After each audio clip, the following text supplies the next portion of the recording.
Upcycling Fashion Waste Part 2. Customize your headphones. We are repurposing the wasted ribbon from clothing. Here we have different colors to choose from. Start by tying a knot around the headphone near the padding. Then make two loops and cross one on top of the other. This will create a bow.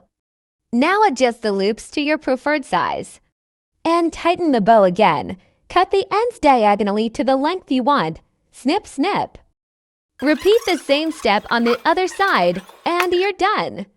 This is a fun, sustainable way to participate in a new trend by breathing new life into material that you already have that is going unused. Our small business wants to spark change in the fashion industry? Follow us to see the next part of this series. And stay updated on our small batch production process. Tag us if you recreate this.